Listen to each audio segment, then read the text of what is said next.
আমার বয়স কম, আমি আর পারছি না, কিন্তু তারপরও শীতের রাতে জোর করে তার মেশিন আমার গুহায় এত জোরে জোরে দিল, আমি কাঁদছি আর বলছি আস্তে আস্তে দেও, ব্যথা পাচ্ছি। হ্যালো বন্ধুরা, আমি তোমাদের নূপুর আপু। আজকের গল্পটি সম্পূর্ণ শুনলে আপনাদের মেশিন দিয়ে টপটপ করে পানি চলে আসবে। তাই হাতের কাজ করার আগে হাতের কাছে টিস্যু রাখুন। আমার ভাবিমা হওয়ার পর বেশ একাকিত্ব বোধ করছিলেন। তার এবং আমার দাদার মধ্যে দূরত্ব ক্রমশ বাড়ছিল। এরই মধ্যে আমি তাদের বাড়িতে যাই, আর আমাকে দেখে ভাবি খুব খুশি হন। একদিন আমি ভাবির ঘরে হঠাৎ করে ঢুকে পড়ি যখন তিনি তার শিশুকে খাওয়াচ্ছিলেন। সেদিনের ঘটনাটি আমাদের দুজনের জন্যই কিছুটা অস্বস্তিকর ছিল। আমি পরিস্থিতি বুঝতে পেরে দ্রুত ক্ষমা চেয়ে বেরিয়ে আসি। এক রাতে ভাবি হঠাৎ আমার ঘরে আসেন। আমি বুঝতে পারলাম তিনি মানসিক চাপে আছেন। কিছু না বললেও তার চোখে ক্লান্তির চিহ্ন স্পষ্ট ছিল। তিনি বললেন, আমার দিনগুলো খুব কঠিন যাচ্ছে, একটু মানসিক সমর্থন দরকার। এরপর তিনি এসে আমার পাশে বসেন। আমরা কিছুক্ষণ কথা বললাম, আমি তাকে সান্ত্বনা দেওয়ার চেষ্টা করলাম। সেই রাতটি আমাদের সম্পর্কের জন্য নতুন একটি অধ্যায়ের শুরু ছিল, যেখানে সহানুভূতি আর বন্ধুত্ব আরও গভীর হয়। আমার ভাবি ছিল অনেক সুন্দর দেখতে। তিনি সব সময় মডার্ন ড্রেস পরতে ভালোবাসত। বিয়ের পর তিনি একটু স্বাস্থ্যবান হয়ে যায়, যা তাকে আরও বেশি আকর্ষণীয় করে তুলেছিল। বন্ধুরা, আজকের গল্পটি অনেক বেশি স্পেশাল, তাই কেউ মিস করবেন না। দয়া করে গল্পগুলো ভালো লাগলে ভিডিওটি লাইক, শেয়ার এবং চ্যানেলটি সাবস্ক্রাইব করো প্লিজ। আমি অনেকদিন পর আমার দাদার বাড়ি যাচ্ছিলাম। সেখানে যাওয়ার আগে জানতাম না যে দাদার স্ত্রী আমার সাথে এমনভাবে সম্পর্ক গড়ে তুলবেন, যা আমাদের দুজনের জন্যই ভালো হবে। তাদের বিয়ের পর থেকে আমি আমার ভাবির সাথে খুব কমই দেখা করেছিলাম। মাঝে মাঝে দাদার ফোনে কথা হলেও ভাবির সাথে তেমন যোগাযোগ ছিল না। দাদার একটি ছেলে হয়েছে, এখন তার বয়স 6 মাস, কিন্তু আমি এখনও ছেলেটিকে দেখতে যেতে পারিনি। তাই কিছুদিনের জন্য সময় বের করে দাদার বাড়িতে যাওয়ার সিদ্ধান্ত নিলাম। বাড়িতে পৌঁছানোর পর প্রথমেই আমার ভাবির সাথে দেখা হলো। প্রথমে তাকে চিনতে পারিনি, কারণ তিনি এখন অনেকটাই পরিবর্তিত, বেশ মোটা হয়ে গেছেন। এরপর ধীরে ধীরে তাকে চিনে ফেললাম। আমি তাকে জড়িয়ে ধরলাম এবং তার বাচ্চাটির সাথে অনেক মজা করে খেললাম। সন্ধ্যায় যখন দাদা বাড়ি এলেন এবং আমাকে দেখলেন, তখন তিনি খুব খুশি হলেন। আমার দাদা রাহুল দা আমাদের পরিবারের বড় ভাইদের মধ্যে একজন ছিলেন।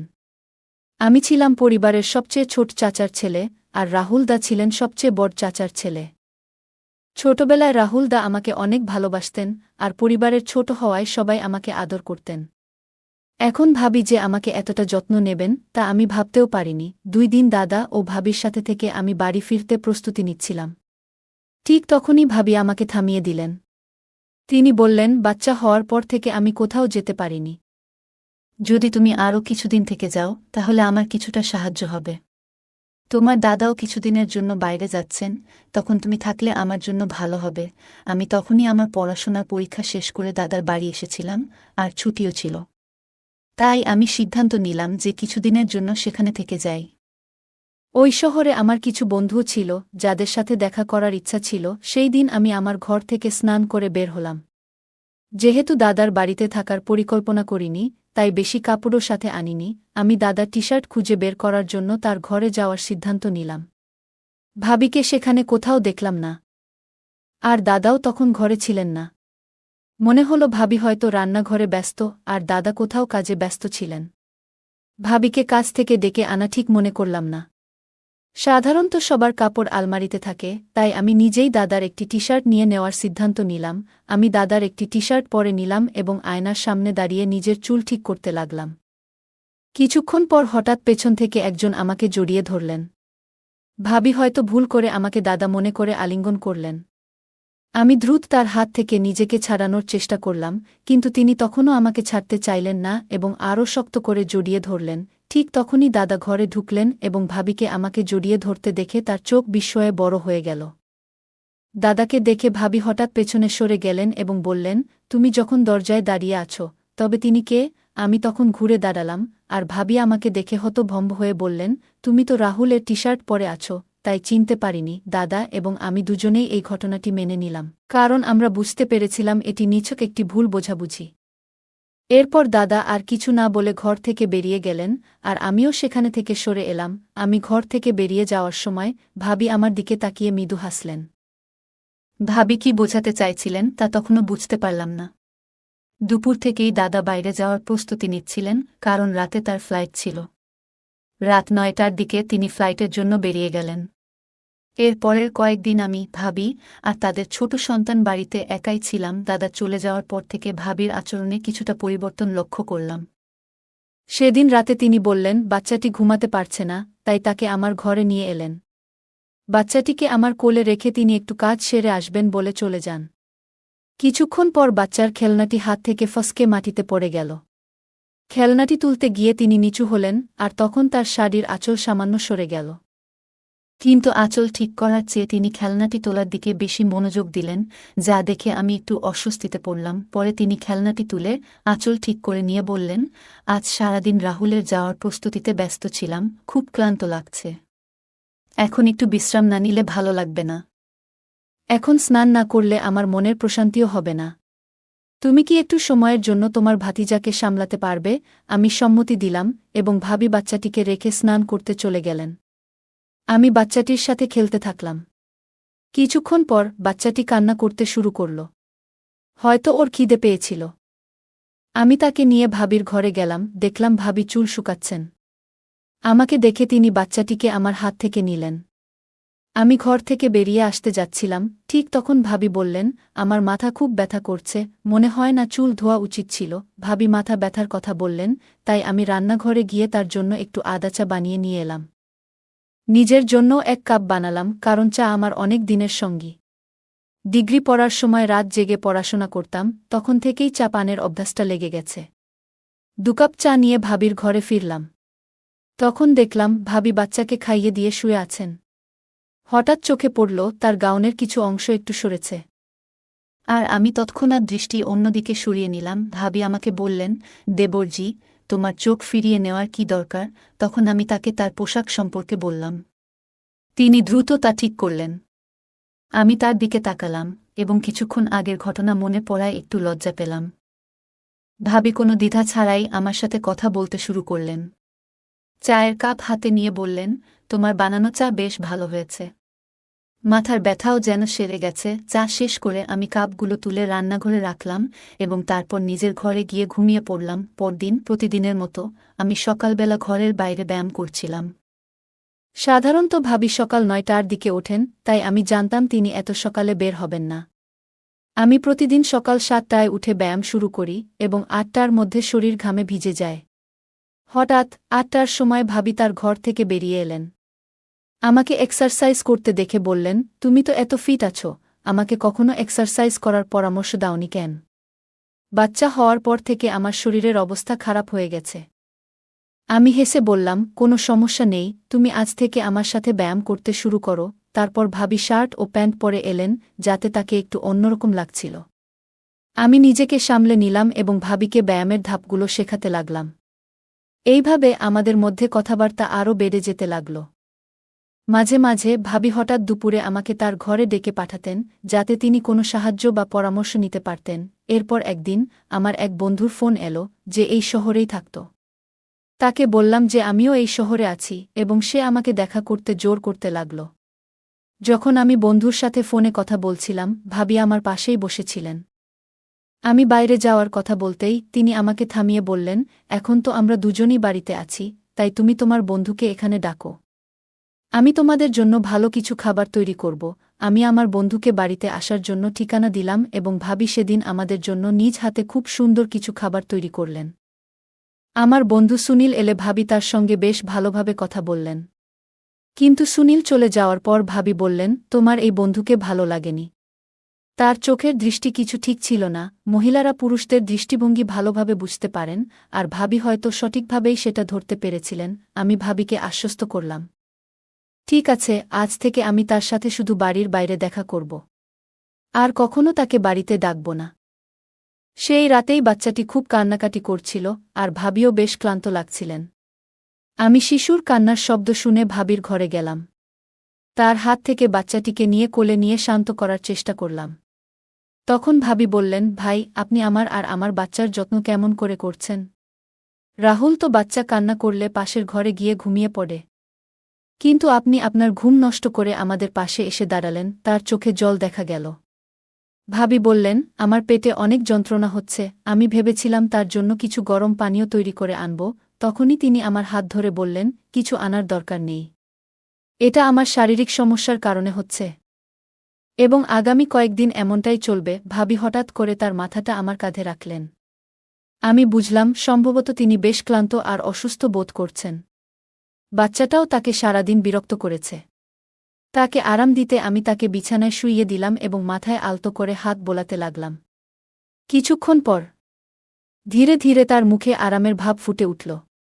কয়েকদিন পর ভাবির শরীর আগের তুলনায় বেশ সুস্থ মনে হল। ভাবি আমার ঘরে এলেন, আজ যেন তাকে দেখতে আরও সুন্দর লাগছিল। তিনি কালো রঙের একটি শাড়ি পরেছিলেন। ভাবি বললেন, ভাই, এই কয়েকদিনে আপনি আমার খুব যত্ন নিয়েছেন। বিয়ের পর থেকে রাহুল কখনোই আমার এতটা খেয়াল রাখেনি। অন্তত আমি মনে করতে পারছি না। আপনার মতো একজন স্বামী পেলে হয়তো আমার জীবনটা আরও সুন্দর হতো। কিন্তু কি করব, আমার ভাগ্যই খারাপ। আমি ভাবলাম, অনেক মহিলাই তাদের স্বামী সম্পর্কে অভিযোগ করেন, হয়তো ভাবিও তেমনি কিছু বলছেন। কিন্তু কিছুক্ষণ পর তিনি আরও কাছে এসে বললেন, ভাই, আপনার কাছ থেকে একটা বড় সাহায্য চাই। তিনি বললেন, গত কয়েকদিনে আপনার কাছ থেকে আমি যে সমর্থন পেয়েছি সেটা কোনোদিন ভুলব না। ভাবি এত সহজভাবে কথাগুলো বললেন যে আমি কিছুটা বিস্মিত হলাম। আমি জিজ্ঞাসা করলাম, ভাবি, আপনি ঠিক আছেন তো? এসব বলার মানে কি? আমি বিষয়টিকে গভীরে নিতে চাইছিলাম না, তাই আলাপ অন্যদিকে ঘোরানোর চেষ্টা করছিলাম। তখন হঠাৎ করে ভাবি কেঁদে উঠলেন। বললেন, আজ পর্যন্ত আমি অনেক কষ্ট মনে ধরে রেখেছি।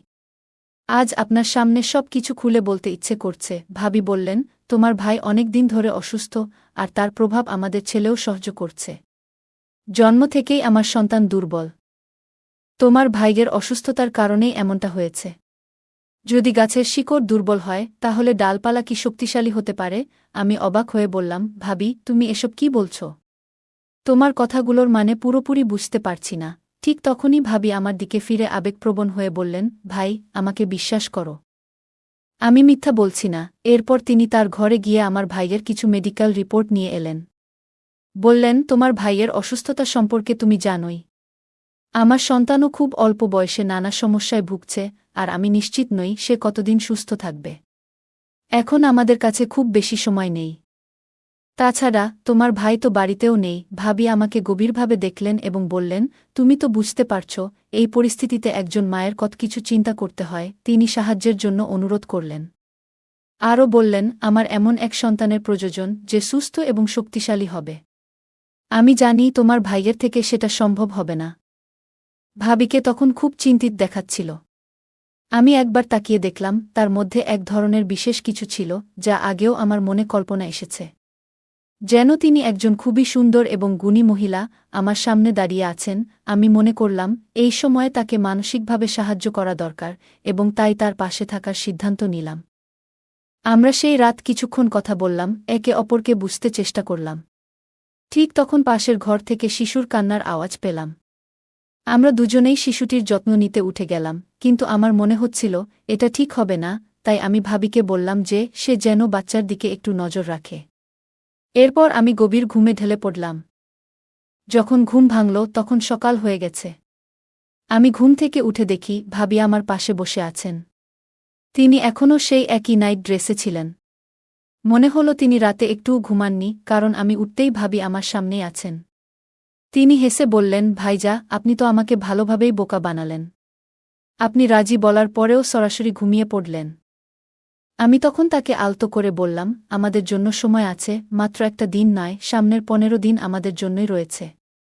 মনে রেখো, আমরা একে অপরের পাশে আছি। ভাবি নিজে থেকেই আমার দিকে এগিয়ে এসেছিলেন, তবে আমি বুঝেছিলাম এর আগে আমাকে কিছু মানসিক প্রস্তুতি নিতে হবে, কারণ এই অভিজ্ঞতা আমার জন্য নতুন ছিল। সেই দিন আমি সেলুনে গিয়েছিলাম এবং পথে আমার এক বন্ধুর কথা মনে পড়ে। সে বরাবরই মেয়েদের ব্যাপারে বেশ অভিজ্ঞ ছিল, সবসময় কাউকে না কাউকে ইমপ্রেস করার চেষ্টা করত। ভাবির সঙ্গে দেখা করার আগে আমি তার কাছ থেকে কিছু পরামর্শ নিলাম। সে আমাকে কিছু টিপস দিল। রাতে প্রতিদিনের মতো ভাবি আমার ঘরে এলেন। আমি মনে করলাম, বন্ধু একদিন বলেছিল, অনেক মানুষ চকোলেট পছন্দ করে এবং উপহার দিলে সম্পর্কের মধ্যে উষ্ণতা বাড়ে, তাই আমি ভাবিকে একটি চকোলেট দিলাম। তিনি মৃদু হাসলেন, আর সেই মুহূর্তে বুঝলাম তিনি অনেক আন্তরিক এবং অনুভূতিপ্রবণ। তার সঙ্গে কথা বলাটা খুবই মধুর ছিল এবং সেই দিনটা আমাদের মধ্যে একটি সুন্দর বন্ধুত্বের স্মৃতি হয়ে থাকল। পরের দিন সকালে ঘুম থেকে উঠে নিজেকে খুব সতেজ ও প্রশান্ত লাগল। জীবনের ২৫ বছরেও এমন অনুভূতি আগে কখনো হয়নি, যা আমাকে গভীরভাবে স্পর্শ করেছিল। সেই অভিজ্ঞতা মনে দাগ কেটেছিল। এরপর থেকে ভাবির সঙ্গে সময় কাটানো যেন একটা অভ্যাসে পরিণত হল। আমরা বিভিন্ন বিষয়ে কথা বলতাম আর তার সঙ্গ উপভোগ করতাম। তবে কিছুদিন পর দাদা বাড়ি ফিরলেন। আমি ভেবেছিলাম হয়তো এখন আমাদের বন্ধুত্বের সেই খোলামেলা মুহূর্তগুলো আর আগের মতো থাকবে না। তবুও রাতের সময় যখন সবাই ঘুমিয়ে থাকত, ভাবি মাঝে মধ্যে আমার সঙ্গে কিছু সময় কাটাতে আসতেন। আমরা তখন নানা বিষয় নিয়ে আলোচনা করতাম। একবার রাতের বেলা ভাবি আমার ঘরে এসে হাসি মুখে বললেন, গত ২ দিন ধরে আমার মনে হচ্ছিল আমি হয়তো মা হতে চলেছি। আজ চেকআপ করানোর পর নিশ্চিত হলাম যে আমি গর্ভবতী।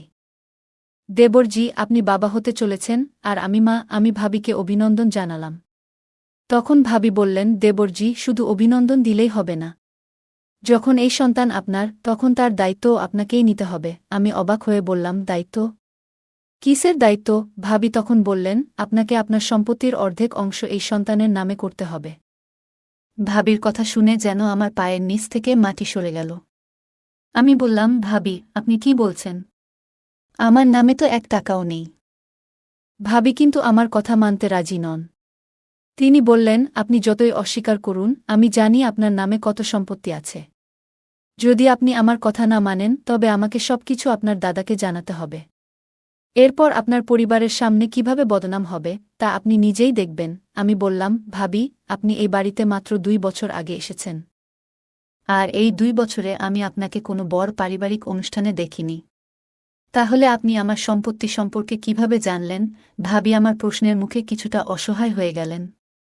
আমি আবার বললাম, নিশ্চিতভাবেই দাদা আপনাকে এসব বলেছিলেন।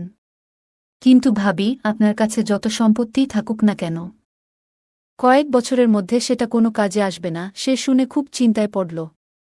আমি তাকে মৃদু হেসে বললাম, তুমি কিছু বুঝতে পারছ? তখন সে বলল, দেবর, তুমি কি বলতে চাচ্ছ? আমি উত্তর দিলাম, আমার শরীরে এক ধরনের রোগ আছে, যেটা হয়তো তোমারও হতে পারে। তবে চিন্তা করো না, এটা খুব জটিল কিছু, যা কখনো ঠিক হবে না।